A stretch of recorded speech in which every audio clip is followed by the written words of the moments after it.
checkpoint natin, lalong-lalo na itong Comelec Ganban. So may na-entrap pa tayo sir o may mga nahuli na tayo?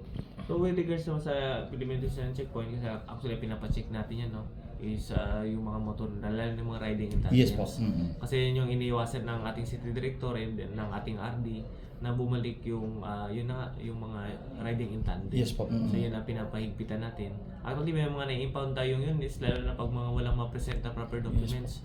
Pero after naman na makapag-present sila ng proper documents na nagpapatunay na sila ang owner, tinaturn over na natin ng maayos sa kanila. Sir, yung pag-monitor natin, sir, lalong-lalo na itong nirereklamo ng mga resident natin sa mga barangay, yung Purok at saka yung Bora-Bora, yung mga mamaiingay na mga motor, sir. So far, no, simula nag-conduct tayo ng Comelec checkpoint, siyempre visible naman kasi yung checkpoint natin. Wala namang dumadaan sa checkpoint natin ganyan. Pero if ever man na meron, so subject for na yan, i-intercept natin yan, i-kukupiskayin natin yung mga yung mga tambucho na yan para mawala yung ingay. Kasi may meron din tayong municipal ordinance regarding that. Sir, city ordinance, I mean. Sir, kumusta yung pag-monitor natin sa area responsibility natin, sir, regarding po sa mga krimen?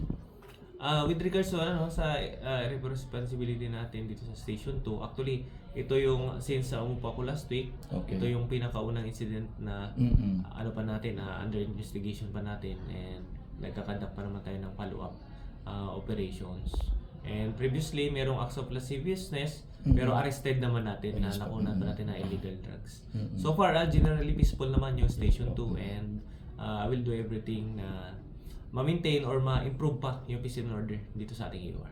Sir, ano po yung panawagan natin lastly sa ating mga resident, lalong-lalo na sa nakatira sa EOR natin? If ever man may mga krimen sila nalalaman, pwede ba sila magbigay sa atin ng information upang makatulong po? Anytime, sir, anytime pag may nalalaman silang krimen o may na-witness sila, lalo na yung sa previously lang na nangyari. So, feel free to report at police station to. Kung nagalangan naman kayo, meron naman yung hotline natin. So, iparating nyo lang na paparating natin yung tulong sa kanila. And tulungan lang pagdating sa peace and order and security dito. Because the PNP alone, tawag yan, instead na i-bash nyo po kami sa social media or natulungan nyo na lang po kami.